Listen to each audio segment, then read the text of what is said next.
do. And Mark will say, get a new haircut. No, keep your haircut.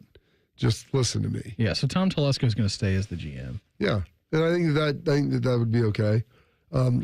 Everybody's upset really about the Jardy Mayo firing, and I get it. The Patriots were not great, but they weren't expected to be great. They have a rookie quarterback, and Kraft came out and said, well, we didn't see the progress, this and that.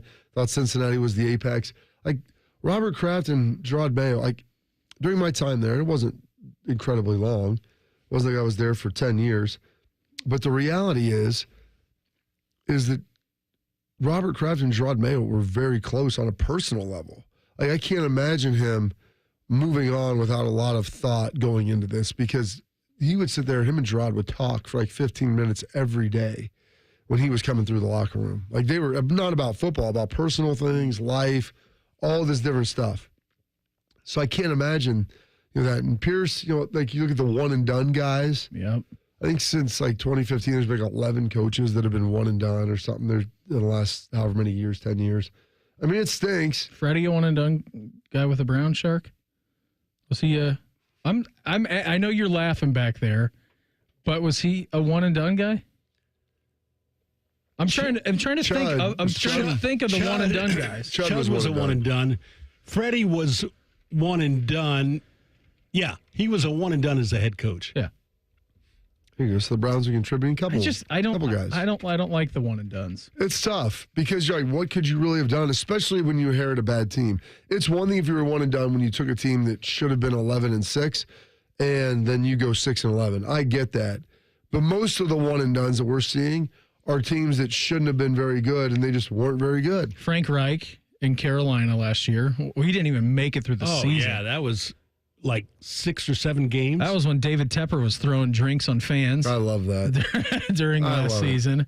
When he was getting in a spat with whatever that bar's called down there in Charlotte. Oh, they kept putting the signs up. Yeah, they were putting like stats of CJ and Baker and all their former starters up there compared to Bryce Young. Now, give credit to Bryce Young. He actually ended the season on a pretty high note. Yeah. So I think Dave Canales has got that thing trending in the right direction. Nathaniel Hackett went 4-11 with the Broncos in 2022. He was fired before he even got to the end of his first season. Lovey in Houston in 2022 was 3-13-1. They won the end of that game. They won the last game, but it got him C.J. Stroud. It did get him C.J. Stroud, so it worked out in everybody's favor down there. David Culley, the year before that, was fired after going 4-13 in Houston. Urban made it 13 games with the Jags. Freddie Kitchens back in 2019 was 6-10. And then you can go back to Chip Kelly with the 49ers, Steve Wilkes with the Cardinals. But yeah, there have been, and before that was Jim Tom Sula in 2015 with the 49ers. About him. I totally forgot it. Forgot he existed until right now. Oh, he's out there. That's great. Stream is buffering again, Beam. Good. So we got that to look forward to. Also had some interesting news yesterday, kind of the management side of things. The Titans also fired... Rand Carthon. Yeah, fired Rand Carthon. After 2 years. Right. So they fired Vrabes after 1 year, kept Carthon, and then this year decided to fire him. I don't know what they're doing there. I don't know what their game plan. I mean, Rand Carthon's a young dude. He's coming up through scouting. Like, I feel like he knows what he's doing. I don't understand that. I mean, if you're going to do that, just clean house with a coach and GM again and hire a new group. Yeah, and they have the number one pick in the draft. And nobody was saying that the Tennessee Titans are going to be good this year. No, the problem is you have the number one pick in a year where there's not any number one quarterbacks. And that's what you need. You can't have that mayonnaise-eating dude back there. Well, Levis playing quarterback for you anymore. I mean, he had like 87 turnovers for touchdowns, whether it's pick six, fumbles for touchdowns, scoop and scores. Like he was an offensive weapon for the other team. He really was. It was every week. It was every week that they were doing that for the good majority of the time. And then they went to Mason Rudolph towards the end of the year and really didn't get any better. So I wanted to find out about him. So as of now, like people didn't know. Yeah, no, we already know. We know what Mason Rudolph is good at and what he is not good at. Jets, Saints, Bears, Jags, Pats, Raiders. Depending on Mike McCarthy, his contract ends today, and they have a 1-week negotiating period, which takes them to January 14th. That could be your 7 jobs that are now open across the NFL. But as of today, right now, there are 6 of them. That's great. I love it. Let's take a look. Will Levis. This is what Will Levis was rolling with this year. 13 touchdowns, 12 picks. I can't see his fumbles. He got sacked 41 times. Ooh. So it's pretty good. Pretty good, Beam.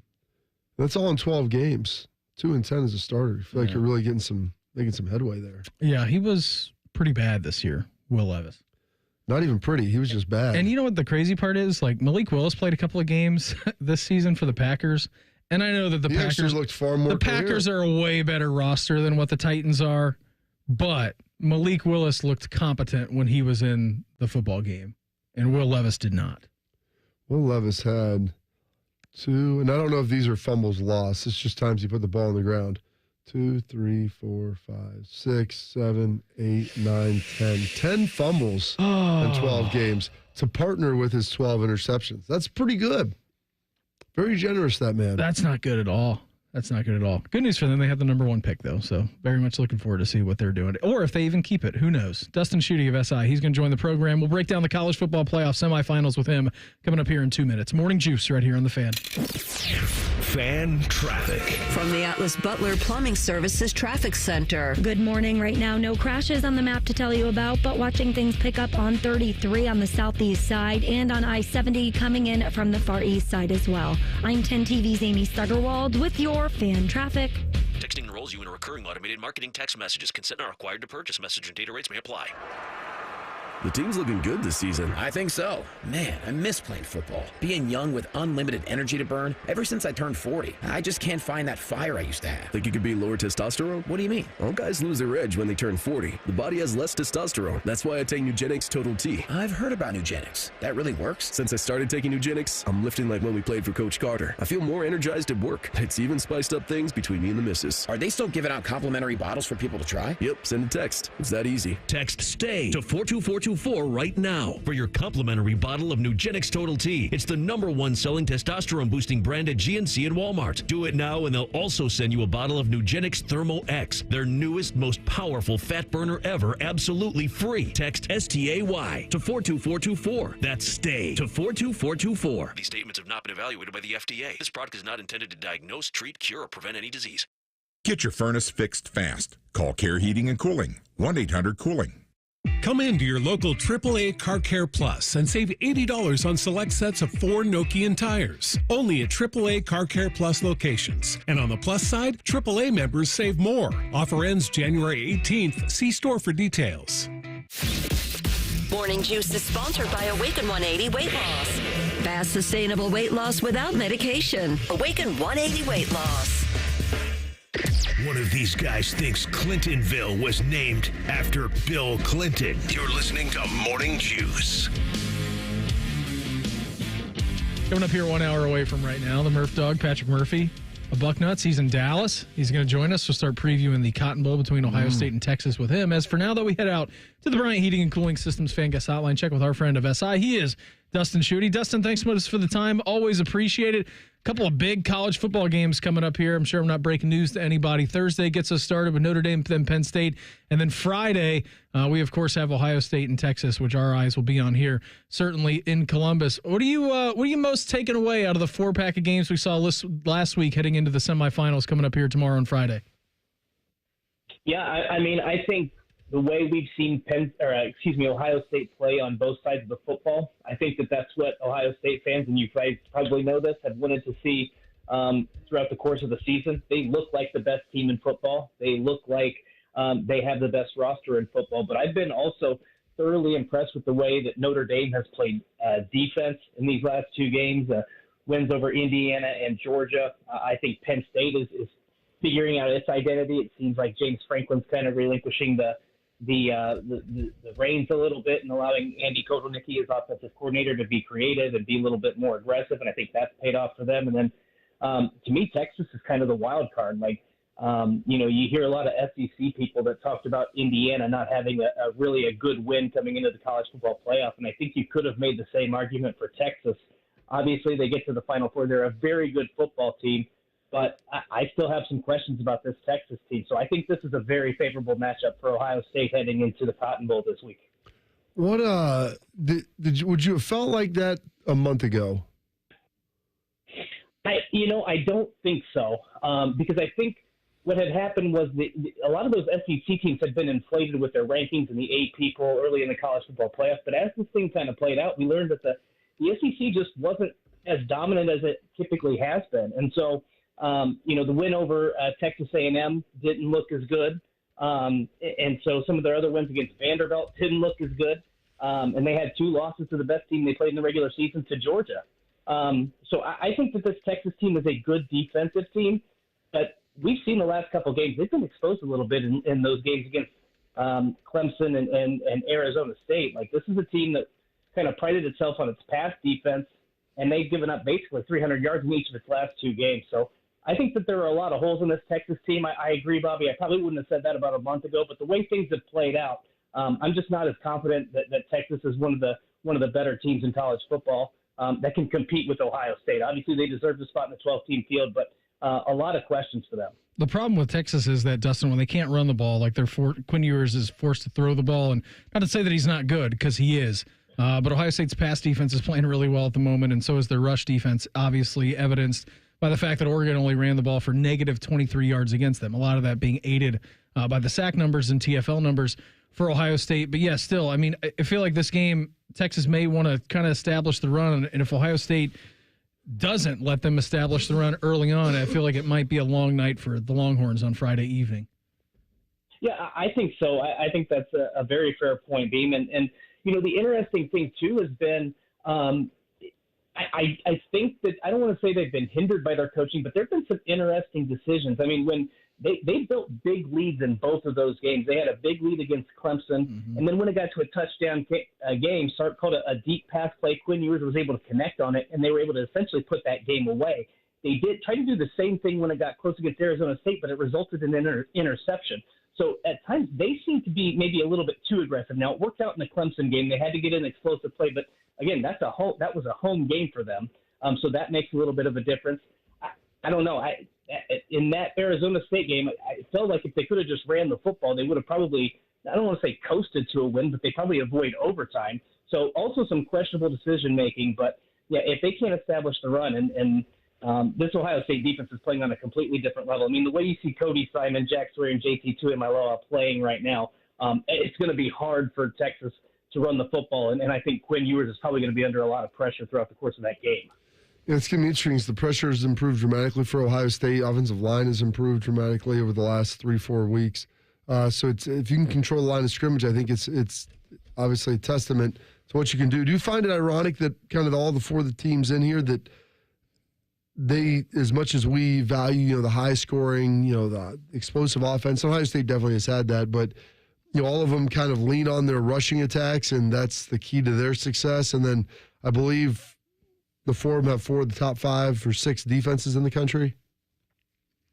Yeah, I mean, I think to me it's playing that complementary football. That I know that's a coaching cliche, and we hear it about throughout college football on a weekly basis. But that's basically what this boils down to. I mean, Notre Dame is not a really good offensive team. They were able to beat Georgia with 90 passing yards and less than 250 total yards of offense. I mean, they just have an elite level defense, and I think Marcus Freeman is one of the best coaches in college football, if not the best this season. I mean, I think he's done a remarkable job there. So what's been interesting to me is throughout the course of this season and in previous years, Ryan Day has been kind of focusing on, establishing the run, wanting to establish the run. These last 2 games, I think he's been able to do that by airing it out. I mean, they've had over 300 passing yards in these last couple of games, and that's really opened up the ground game.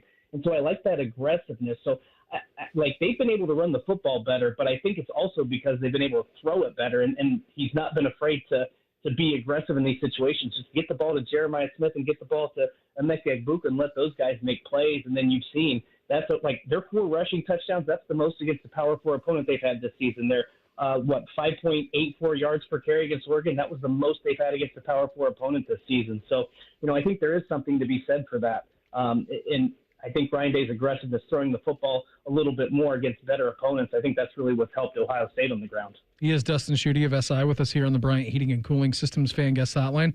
We obviously see these 4 teams perform in these last 2 games, the opening round and then the quarterfinals, Dustin. How would you kind of rank them right now, 1 through 4 of the four teams left? Yeah, I think I put Ohio State in a category by itself.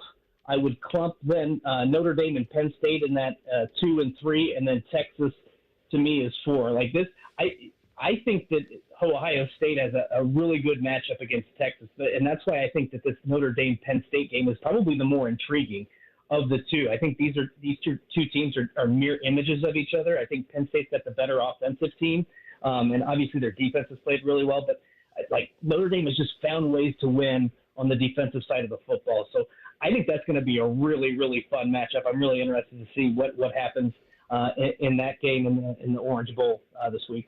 We'll have a first-time head coach, national champ for the first time in a number of years after this.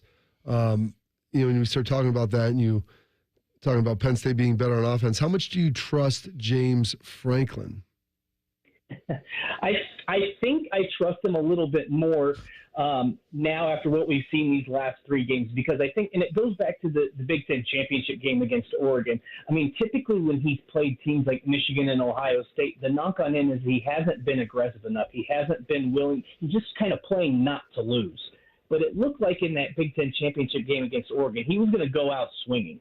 And that gave me more confidence that he was going to go into this playoff more aggressive. Now, it's been somewhat hard to tell from the offensive standpoint, because in that SMU game, they got 2 early pick sixes, and they were just the more dominant team on their home field. They had some hiccups there against Boise State, but they were able to shut down Ashton Gianti. They were able to hit a big pass play early for like a 40-yard touchdown pass.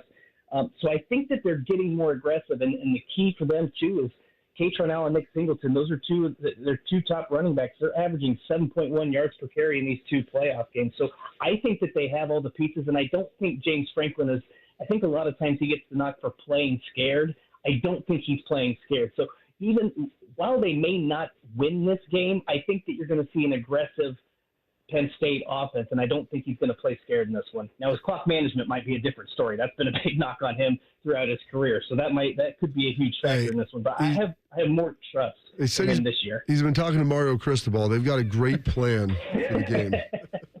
Yeah, that's a great strategy right there. To you, Dustin, just from a college football fan perspective, what's the best possible outcome for a national championship game? Oh, guys. I've been covering the Big Ten for a long time. So for me, it's if Ohio State and Penn State, we get that rematch in the championship game. I think, in terms of fandom, I just think that him and Marcus Freeman and the connections he has with Ohio State, I think from an intrigue standpoint, he's also such a likable guy. For Ryan Day to be potentially transition from being on a hot seat after the loss to Michigan to being in the national championship game, like I think that Ohio State-Notre Dame game would be, or that matchup would be, I think that would draw a lot of attention across college football, where maybe the Ohio State-Penn State matchup only draws in some of that Big Ten interest. So I think if you're a fan, you're probably rooting for Ohio State-Notre Dame, because there's so many storylines that unravel in that situation. Dustin, always appreciate the time. Thanks for jumping on with us here this morning. Have a great rest of the week, buddy. Enjoy the games Thursday and Friday, and we'll check in again soon, all right? Hey, thanks, guys. Always appreciate it. Take care. There he goes, our good friend of SI, Dustin Schutte, with us here on the Bryant Heating and Cooling Systems Fan Guest Hotline. Tons to be juiced about here on this Wednesday. We're going to do that next. Morning Juice right here on the Fan. Fan traffic from the Atlas Butler Plumbing Services Traffic Center. Good morning. Right now, no major crashes that we're watching, but we are seeing busy traffic on the southeast side this morning on 33 coming in from Canal Winchester. I'm 10 TV's Amy Stuggerwald with your fan traffic. Dormar, your pilot hero. Dormar can be there today, guaranteed. Visit them at dormarhvac.com. Ready to be the change and have a positive impact on your community? Consider joining the Columbus Division of Police. Starting pay is $70,000 plus, growing to 6 figures after 4 years of service. We offer paid vacations, paid holidays, and health insurance. Do you aspire to complete your degree? We offer 100% tuition reimbursement after you complete your first year of service. Contact the CPD recruiting unit at jobs@columbuspolice.org or apply online at columbus.gov/government/jobs. The City of Columbus is an equal opportunity employer. It's back January 10th through 19th at the Ohio Expo Center. The Ohio RV and Boat Show. Brought to you in part by Park National Bank. RVs, boats, motorcycles, ATVs, golf cars, and more. The Ohio RV and Boat Show at the Ohio Expo Center January 10th through 19th. Get tickets online at OhioRVandBoatShow.com. You might not consider yourself a tech expert, but that doesn't mean you can't protect yourself from online scammers with a little help from McAfee Total Protection. Whether it's a fake missed delivery text or an urgent bank alert, these scams can look incredibly convincing. That's where McAfee Total Protection steps in. So go ahead, manage your finances, and shop online. McAfee will help keep your device's privacy and identity safer. Visit McAfee.com/online protection today to get award-winning online protection for just $39.99 your first year. That's McAfee.com/online protection. Cancel anytime. Terms apply. We're dealing at Reichert Ford. Hundreds of Fords in stock and priced to sell fast. With our lowest prices and 72-hour exchange policy, you can't buy the wrong car. Thousands of vehicles are waiting at ReichertFord.com. We're dealing. At Logan Services, we know how important your home comfort is, and that's why we're proud to offer free HVAC inspections. Through our free inspection, you'll get a thorough assessment of your heating and cooling system to identify any potential issues that can impact your home, your energy bills, and even your health. The assessment is free and only takes an hour of your time. It's the fast, friendly service that you've come to expect from our team at Logan Services. Hey, it's Anthony. I know what you didn't receive as a gift, a new pair of feet. But I know how you can feel like you did. Get to the Good Feet store. That's because they're going to help you eliminate your foot pain. And not by just throwing some insoles into your shoes and sending you on your way. They'll make it very personal. They asked me about my daily activities, the type of pain that brought me in, and they properly measured my feet and arch size. You're not done. It's test walk time. Once you're fitted at the Good Feet store, they're going to put those arch supports right into your own shoes. You can immediately feel the difference they make with every step. And then it's the best time. Start enjoying the comfort immediately. You'll walk out wearing your new arch supports hassle-free and begin living the life you love without pain. The Good Feet store has helped many people relieve their pain, me included. No waiting required.